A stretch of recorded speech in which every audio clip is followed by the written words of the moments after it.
Do you use everything you buy? Let's talk about it. I have some things that I've bought that I regret purchasing. Not because they were faulty or more trouble than they were worth, but because I don't do anything with them. And this can be found in a lot of areas, from food to clothing to entertainment. I'm sure to even further areas, but we will keep it mostly to those for today. I've had things where I've bought them and eaten them and just then thrown them out. Not because they had gone bad, but because I didn't want them. A good example of that is recently I bought some Doritos. There's a new sriracha flavored Dorito. I was like, well, I'll try those. It wasn't, it was like $5, whatever. And I was like, oh, I haven't had Cheetos in forever, so I bought a bag of those as well. And I didn't like either of those.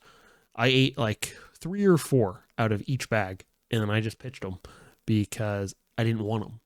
And it's like I could have saved, that $10 and bought something else, or just not spent it on that, I've seen this with food too. Like I have some eggs in my fridge that I'm probably going to have to throw out. I should throw them out because they've sat there for a while and I just don't eat them. I bought them in a large enough quantity that the ones that are in my fridge are not going to get used. And it's kind of, if I had saved that money, bought a smaller set, maybe that would have been better. Now with eggs, you got to buy a dozen. So if you're only going to use 2 of them, it's a little difficult. I guess there's some places that sell them in packs of 6, but you see what I mean? It's that waste in food, not only because it's wasteful of the food, but it's also wasteful of your money. And maybe this is better done at the start of the year when people are doing their resolutions and really considering how they want the next year to go. But I'm of the opinion that if you only do things at the start of the year, you'll never get anything done. You're much better off to do things as they come up, as opposed to putting them off for the perfect time or a better start time. The best time to start on stuff is right now for most things. Obviously, let's say you were listening to this while driving, the best time to start painting, for instance, would not be while you are driving your car, but maybe that same day, right? I've been thinking about this. I have some hobby stuff, which I count as entertainment type things that I picked up that I've kind of realized now I'm not going to use, and that I would have been better off to spend that money elsewhere. And that's kind of annoying because you can't return it now inside of that window. And it's just kind of like, oh, I could have done something better with this than just putting this money into this thing I thought I wanted.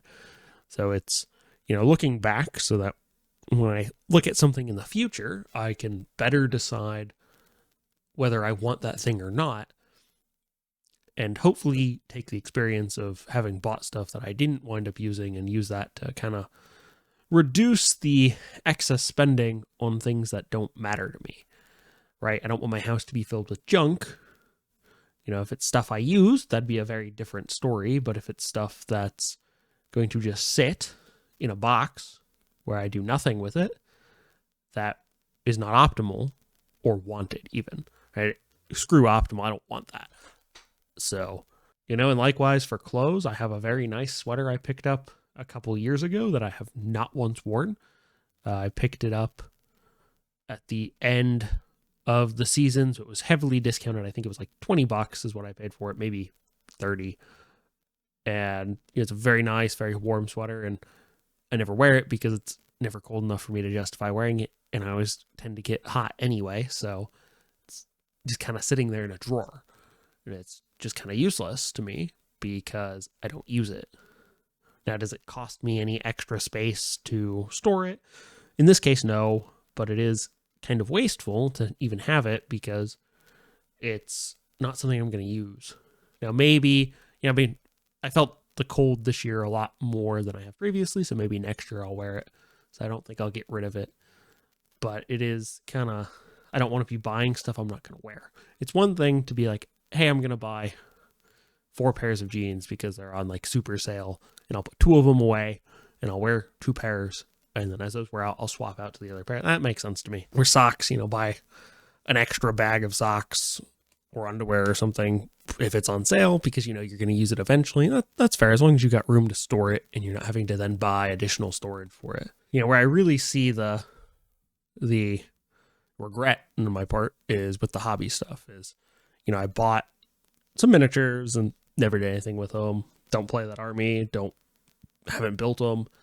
And I guess I really need to just sit down and get rid of them. I view minimalism, I don't know what the popular buzzword for it these days is, but I view minimalism as more of a get the things out of your life that you don't use, that are just being clutter, and keep the stuff you do use, right? Don't get rid of it just to get rid of it. I don't view being one of those people who have like, oh, I only own 4 things. That's not it for me. If that works for you, great. But for me, it's just kind of get rid of the stuff I don't actually use. So I guess I'll have to sell some of it or donate it or get rid of it somehow. But, you know, it's just taking up space. And I don't really think about it all the time, but it is eating up space. And I do notice it. So I guess that means it's probably best to get rid of it. So, yeah, so going forward, I really want to consider things that I decide to purchase in that light. Am I actually going to use it? Am I going to enjoy it? Am I going to use it? Or is it going to just sit in a box, whether the box it came in, or maybe I do one thing with it and then it gets put in another box and I don't touch it for years until I get rid of it. You know, I want to consider that and reduce that as much as possible because it saves money, it saves space, saves mental power, saves brain power, you know, those sorts of things. Yeah, so I don't know if you've had similar things. If you have, let me know in the comments down below. If this helped you, let me know that too. I hope this helped you. I hope this helped you at least think about, you know, what you're purchasing or planning to purchase, whether you actually use it, maybe some of the stuff you already have that you were thinking about getting rid of. Maybe this helps you decide whether or not you actually use it to justify getting rid of it or not. Update for the no buy for March. It's going well so far, but it is only the first week. We're only about 5 days in, so that makes it, you know, pretty early on in that process. So we'll see how it goes, but so far it's been all right. No major failings on it. So that's all I've got for this week. I will catch you next week with another video.